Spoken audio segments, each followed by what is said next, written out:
কুমিল্লায় ভাড়া বাসা থেকে মা মেয়ের মরদেহ উদ্ধার, সিসিটিভিতে সন্দেহভাজন পুরুষ। কুমিল্লা নগরীর কালিয়াজুড়িতে একটি ভাড়া বাসা থেকে মা ও মেয়ের মরদেহ উদ্ধার করেছে পুলিশ।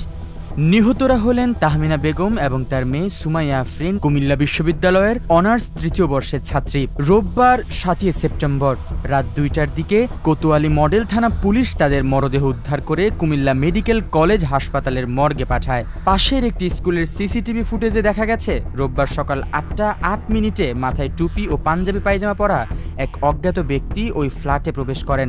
বেলা ১১টা ২২ মিনিটে তিনি একবার বের হলেও ১২ মিনিট পর আবার ঢোকেন। এরপর দুপুর ১টা ৩৫ মিনিট পর্যন্ত আর বের হতে দেখা যায়নি। দুপুরের পর স্কুল বন্ধ হয়ে গেলে ক্যামেরাও বন্ধ হয়ে যায়, ফলে ওই ব্যক্তি পরে কখন বের হয়েছেন তার নিশ্চিত হওয়া যায়নি। প্রতিবেশীরা ধারণা করছেন ফুটেজে ধরা পড়া ব্যক্তি পরিবারের পরিচিত কোনো কবিরাজ হতে পারেন, যিনি নিয়মিত ওই বাসায় যাতায়াত করতেন। নিহতের বড় ছেলে, যিনি ঢাকায় আইনজীবী হিসেবে কর্মরত, রাত 11:30টার দিকে বাসায় ফিরে দরজা খোলা অবস্থায় পান। ভেতরে গিয়ে তিনি খাটে মা ও বোনকে অচেতন অবস্থায় দেখতে পান। ছোট ভাইকে ডেকে নিয়ে এসে নিশ্চিত হন তারা দুজনেই মারা গেছেন। আমি বাসায় যখন গিয়েছি তখন 10:30 থেকে 11:15 বাজে।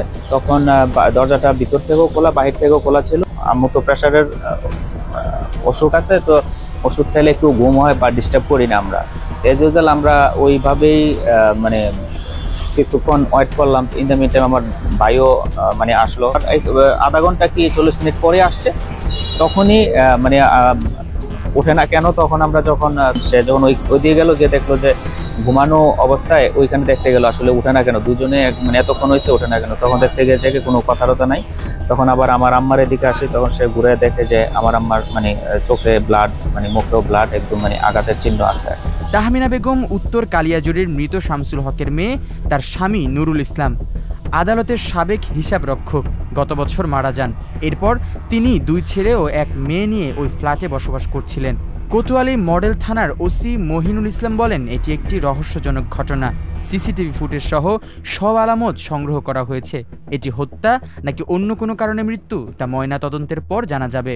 তদন্ত অব্যাহত রয়েছে। Nabil Adnan, desk report, H news.